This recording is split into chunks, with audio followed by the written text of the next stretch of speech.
Rodrigo, digo, ¿cómo le va? Buenos días, ¿cómo están? Buen día. Muy bien, muy bien. Bueno, es así, ¿no? Esta semana está dedicada a este tema.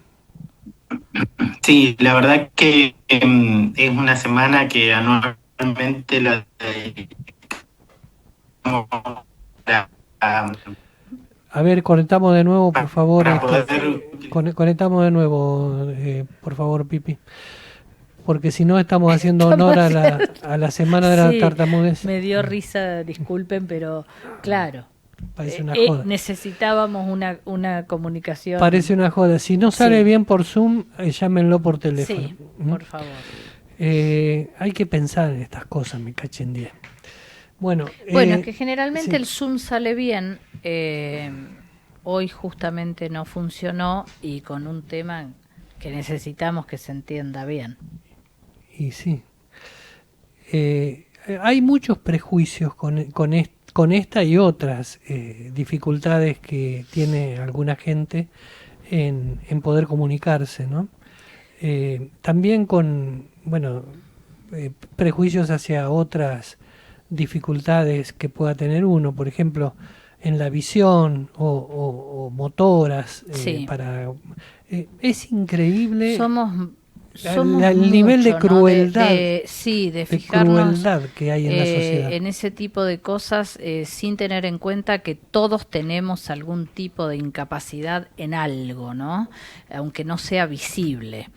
Pero el tema de la tartamudez dice que afecta al 1% de los adultos y al 5% de los niños. Claro. ¿Mm? Rodrigo, ¿estás ahí? Ahora sí, ahora Ah, estamos mejor conectados. Y sí, no, porque si no hacíamos honor al tema. justo con el tema de la Nos venía dificultad bien. en la comunicación, ¿no? Bueno, les decía que primero gracias por el espacio, porque justamente es una semana que dedicamos a poder concientizar y poder hablar de la detección temprana, de la importancia de ir escuchando a los chicos apenas inician a hablar como para poder detectar estos primeros signos de tartamudez, que obviamente son repeticiones, prolongaciones, acompañadas de algo de fuerza o de tensión en la cara. Ujú.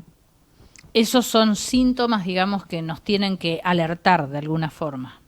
Sí, son las primeras alarmas, o sea, es Claro. la forma más fácil, digamos, de poder darse cuenta, obviamente que en las rutinas que uno lleva y las actividades y todo lo que involucra la vida cotidiana, muchas veces esto pasa desapercibido porque es algo mínimo, Claro, y pero además, Rodrigo, cuando el chico recién empieza a hablar, por ahí no te das cuenta, ¿no? Que tienen esta dificultad, sino hasta que ya hablan correctamente. tal cual, aparte porque al estar en un proceso de adquisición del lenguaje, hay muchas oportunidades en donde ellos van a encontrar dificultades para producir algún sonido, que no Claro, tiene que ver con una alteración en la fluidez como la tartamudez, sino que es pura y exclusivamente por la dificultad que involucra la palabra nueva. claro. Lo ideal es poder, digamos, seguir ese tipo de dificultades e ir viendo qué cantidad de veces se presentan durante el día, durante la semana, si esta dificultad está presente en otras palabras también, no solamente en estas palabras nuevas, y de ahí poder identificar las diferencias en cuanto a qué es la tartamudez, que son esto que la atención acompaña a todas las palabras o a todas las frases, y cuáles son las dificultades propias del lenguaje que pueden estar presentes en cualquier niño. Y ¿Y esto qué es lo obviamente, discúlpame, Rodrigo, pero me parece importante ajá, explicar o tratar de explicar de, de dónde viene, cuál es la causa de la tartamudez.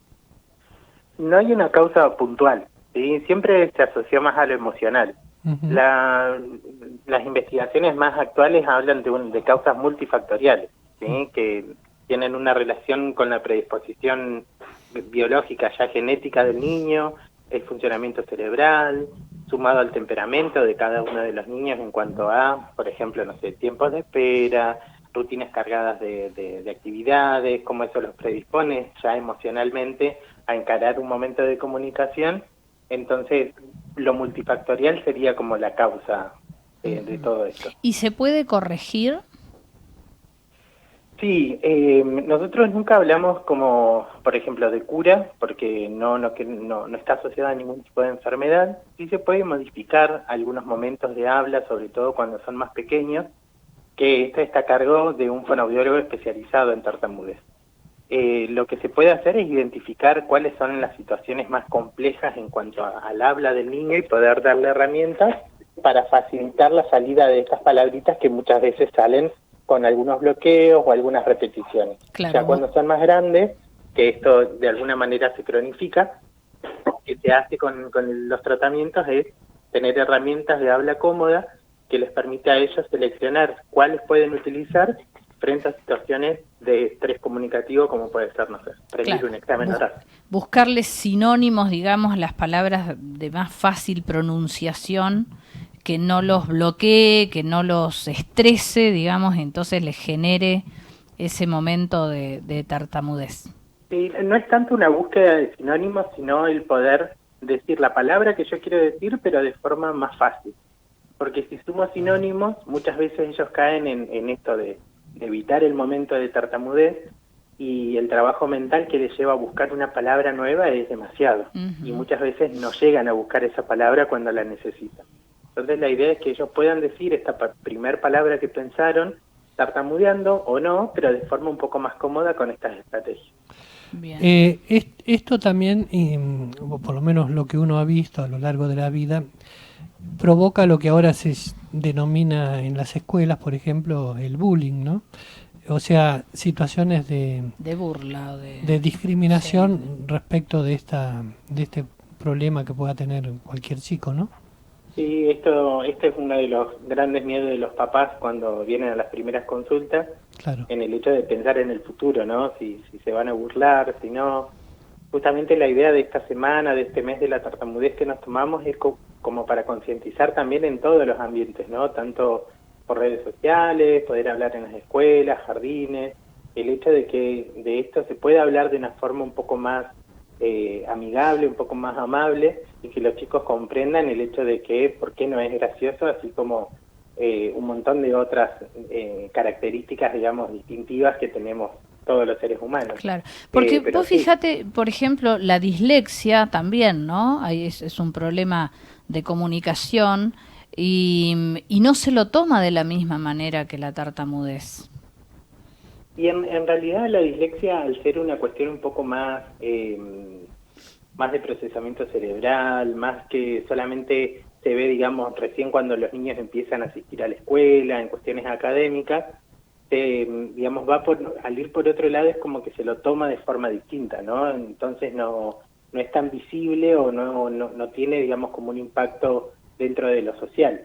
Sí, claro. Quizás en cuestiones más académicas es el chico que muchas veces le va mal sin querer o en realidad tiene conocimientos y puede rendir, pero hay otras dificultades que los llevan a tener como estos pequeños baches en la escuela. La tartamudez es tan visible porque es cuestión de abrir la boca para decir una palabra y tartamudear, que bueno, eso hace que sean más propensos a recibir este tipo de burlas.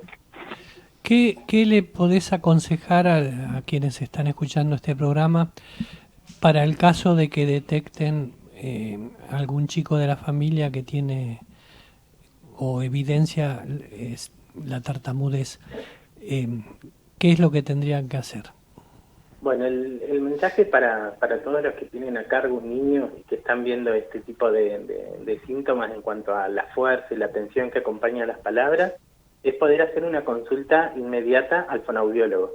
¿Sí? Muchas veces está dentro del colectivo, ¿no? Del pensamiento colectivo, el hecho de esperar, o que es algo que quizás se va solo, que es normal del crecimiento, del desarrollo, pero la realidad es que no tenemos la forma de saber si es o no propio del desarrollo y si se va a ir con el tiempo. ¿Sí? Entonces, con la consulta temprana lo que podemos hacer es disminuir la cantidad de síntomas como para recobrar cierta fluidez. Esto hablando de una consulta temprana de los 2 a los 5 años. ¿Sí? Luego de esa edad ya hablamos de una tartamudez crónica en donde es otro el tipo de trabajo para hacer, pero es válida la consulta en ese momento igualmente. Perfecto. Bien. Bueno, Rodrigo, muchas gracias por esto y Esta semana de la tartamudez nos referimos a la semana que está terminando ya, ¿no? Ujú. Sí, a partir del 22 de octubre es donde se empiezan a hacer todas las difusiones. Bueno, muchas gracias por toda la información que nos diste. Gracias a ustedes por el espacio.